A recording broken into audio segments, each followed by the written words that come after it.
செய்வது எப்படிங்கிறத நான் இப்போ சொல்கிறேன் பாருங்கள். ஒரு வாழைப்பூ எடுத்திருக்கேன். அதை நல்லா நரம்பு இருக்கும், அதில் தனித்தனியாக இருக்கும். அந்த தனித்தனியாக எடுத்துட்டு அந்த வாழைப்பூவை நல்லா கட் பண்ணிவிட்டு எடுத்து வச்சுக்கிறணும். பச்சை மிளகாய், கருவேப்பிலை, கொத்தமல்லி, பெரிய வெங்காயமோ சின்ன வெங்காயமோ எது உங்கள் வசதிக்கு ஏற்றபடி போட்டு மிக்ஸ் பண்ணி வச்சுக்கிறேங்க. தனியாக கடலைப்பருப்பு ஊற வச்சு ஒரு மணி நேரம் ஊற வைக்கலாம். ஊற வச்சு அரைச்சி அதையும் மிக்ஸ் பண்ணிக்கிறேங்க. எல்லாத்தையும் மிக்ஸ் பண்ணிவிட்டு தேவையான அளவு சால்ட்டு சேர்த்துக்கிறேங்க. பெருங்காயப்பொடி நிறையா போட்டால் நல்லாயிருக்கும். பெருங்காயப்பொடி நிறையா போட்டுக்கோங்க. போட்டுட்டு எல்லாத்தையும் ஒன்றா மிக்ஸ் பண்ணி வச்சுக்கிறேங்க. இப்போ இப்படி உருட்டை வரணும்.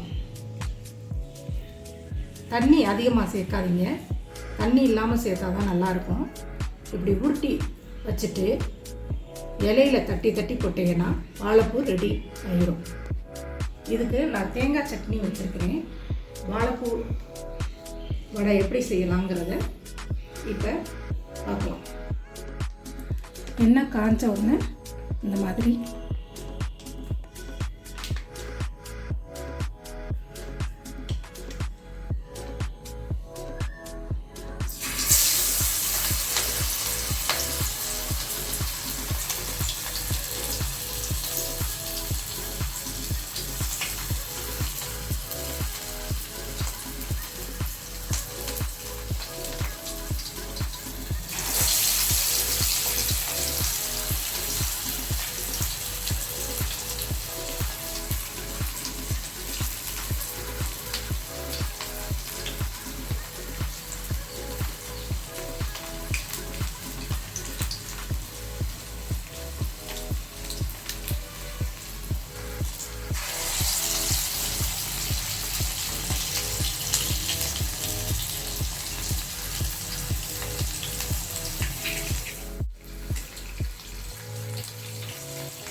வாழைப்பூ வடை ரெடி ஆயிடுச்சு.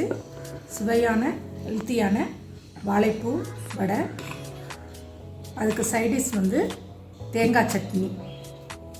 சாப்பிட்டு பாருங்கள், ரொம்ப டேஸ்டியாக இருக்கும்.